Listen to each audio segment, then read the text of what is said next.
Hi, I'm Annalisa, and this is my video on social justice. When I initially decided to pursue professional counseling, it had not occurred to me that social justice was part of the profession. When I first heard social justice and activism being tied to the counseling profession, I was somewhat taken aback because I am not the type of person who is typically geared toward actively promoting social justice. It's not that I don't think it's important, it's just not something I ever thought I had a passion for. However, since then, I have realized that I am more concerned with social justice than I initially thought. For instance, I have a propensity for wanting to help people who identify as sexual minorities.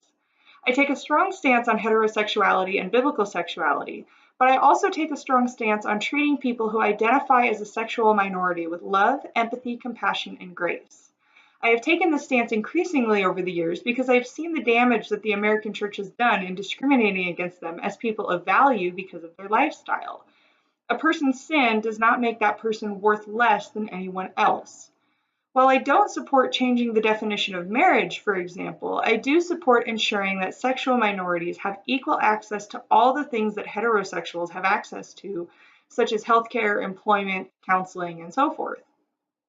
This pattern coincides, I think, with the golden rule of counseling, which says, do unto others as they would have the counselors do unto them.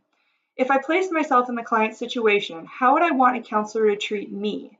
I would want the counselor to treat me the same way I imagine the client would want the counselor to treat them. The verse that sticks out most prominently in my mind regarding social changes of this nature would be Galatians 6:10, which says, "So then, while we have opportunity, let us do good to all people, and especially to those who are of the household of the faith." Doing good doesn't necessarily mean tolerating everything that goes on around us. Sometimes doing good means challenging the social injustices we see. I challenge the social injustice of homosexuals living in fear of being killed or ostracized. I don't support their lifestyle, but I don't think their lifestyle should determine whether they are treated as people of value created in God's image. The way I tend to challenge social injustice is at the individual level.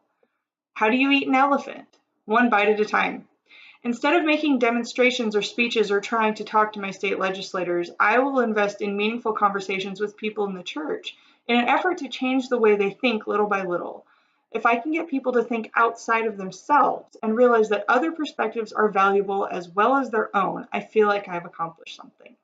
So those are my thoughts on social justice. Thanks for watching.